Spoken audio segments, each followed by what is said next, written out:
Yo guys, what is going on? Welcome back to the channel. It is Professor Anime and welcome back to yet again another Tokyo Ghoul episode review. Today we're going to be discussing episode 6 of the Tokyo Ghoul anime. So without further ado, let us begin.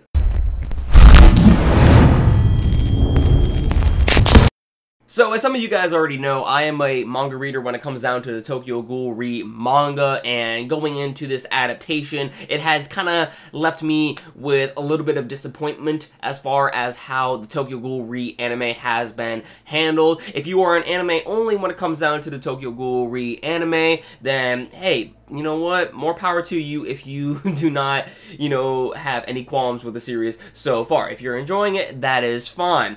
But when it comes down to a manga reader, it comes down to the Tokyo Ghoul anime as a manga reader, from my perspective, the series has left me with a few disappointments and qualms that I have with it, regarding its pacing, and regarding how little interaction with the characters and world building seems to, be set in within this series. It just seems like more like we're skipping over to the action-heavy sequences within the anime, and that is sadly not what Tokyo Ghoul is about. But I will admit, while I might be in the minority here, I believe that this episode of Tokyo Ghoul when it comes down to this week's episode of the Tokyo Ghoul anime, I actually found this episode to be quite entertaining. I really did. And not because of the nostalgia, Unravel song that plays at the end of this episode, which is really surprising. We actually have Unravel playing yet again within the Tokyo Ghoul anime, so I really did enjoy that factor, but that wasn't the reason why I really enjoyed this episode. I guess it was more so as the fact, I personally believe that this episode was probably handled better compared to the past few episodes that we have seen thus far in the Tokyo Ghoul anime.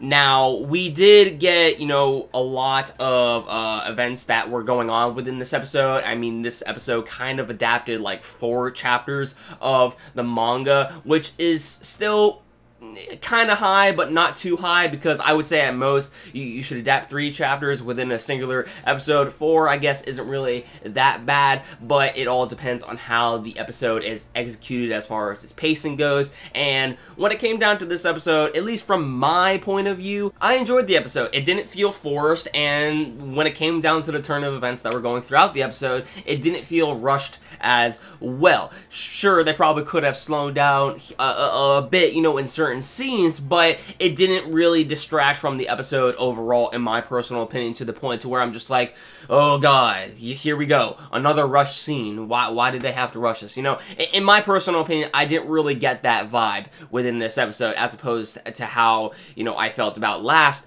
episodes of Tokyo Ghoul So, yeah, when it comes down to this episode of Tokyo Ghoul I have to say that this was a pretty enjoyable episode in my personal opinion. So when it comes down to this episode of Tokyo Ghoul we actually get the conclusion to the raid arc, or we're actually nearing the conclusion to the auction raid arc.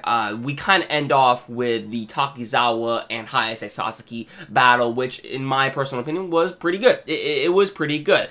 Sure, it probably wasn't as gruesome as it was in the manga and whatnot, but I mean, whatever, we still got the fight. So, I mean, I thought that was quite entertaining, especially seeing the inner monologue with Hayase Sasaki, talking to Ken Kaneki, his past self, so to speak. And we see glimpses of Ken Kaneki start to emerge out of Hayase Sasaki within the battle with Takizawa. Udi was going ballistic in this episode due to the surgery that he underwent in the CCG headquarters, where they basically increased his RC cells, so that way, basically he can be more powerful as a ghoul. He can have more ghoul-like powers, and it eventually got the better of him. And we saw him go completely insane in this episode, which it was kind of funny seeing animated on just how, psychotic he looked, and then we saw, Mitsuki eventually, calms him down. But we do get to see the end of Mama as well in this episode, with Juzo and his team basically finishing off Mama. And if you guys do remember, if I don't really know if it was implied that Mama was in fact, you know, the foster parent for Juzo. I don't really know if in the original anime they went into Juzo's backstory, but I do remember they obviously went into that in the manga. If you guys missed out on that, that's something that the anime should have had implemented to provide the Juzo and Mama dynamic with more context, but I can't remember if it was implemented in the Tokyo Ghoul anime, you know, way back when, then that is all good and all. But if somehow, you know, the Tokyo Ghoul re-anime did not show that, then thumbs down on Studio Period for that.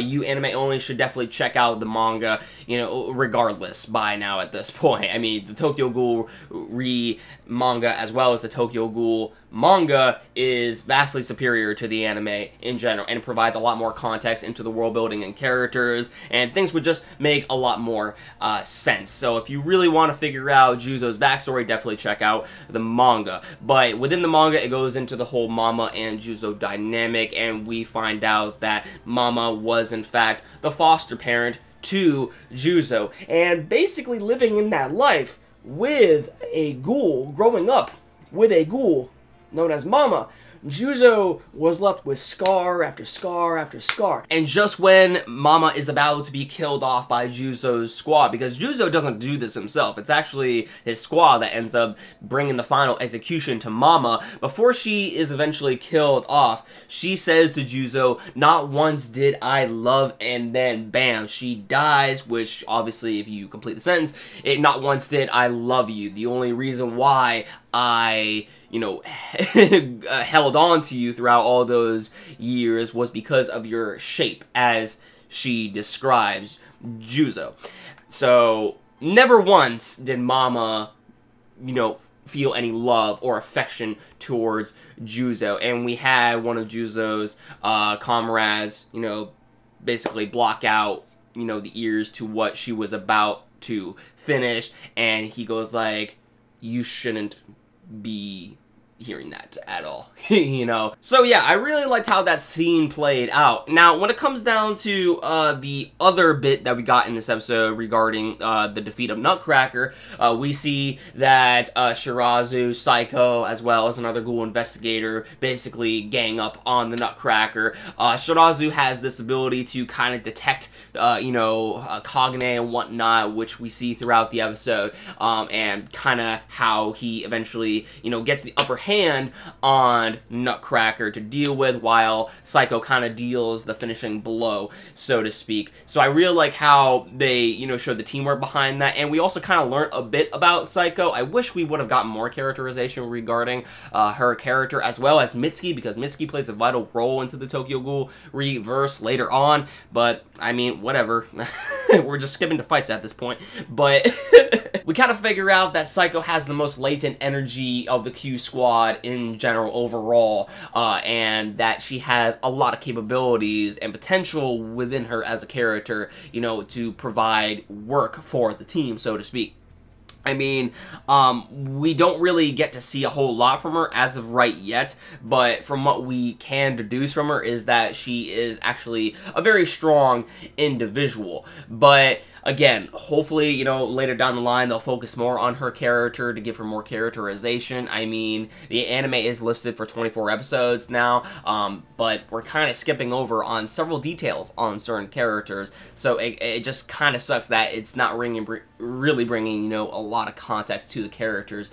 But hopefully we'll see that, you know, progress throughout the series as it goes on.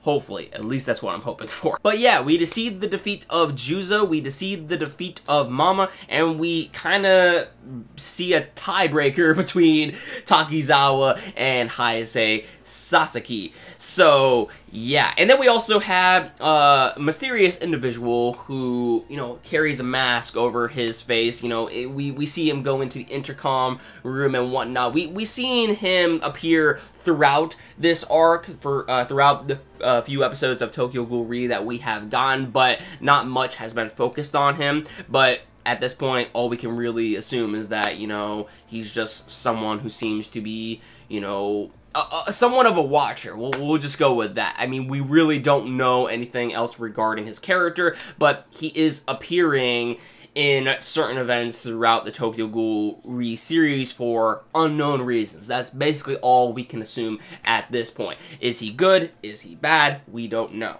So yeah, I think that about does it for this week's episode of Tokyo Ghoul Re. In my personal opinion, like I stated before, I didn't really have too many problems with this, episode. It played Unravel, which I love. Everybody loves Unravel. The pacing of it, while we had 4 chapters adapted out of this episode, it's better than what we have had from previous episodes where, they would adapt 5, 6 chapters of the manga. So they did slow down the pacing, within this episode at least, and in my personal opinion, it was executed a little bit better than the other previous episodes that we have gone. It didn't feel rushed. It didn't feel forced. Things actually kind of died down a little bit. So yeah, in my personal opinion, I thought the episode was quite entertaining. Let me know your thoughts in the comments down below. What did you think about the episode? Did you like it? Did you hate it? Just let me know your thoughts in the comments down below. Be sure to give this video a like if you enjoyed it. Hit that red subscribe button down below if you want to see more, and I'll see you next time. Peace out.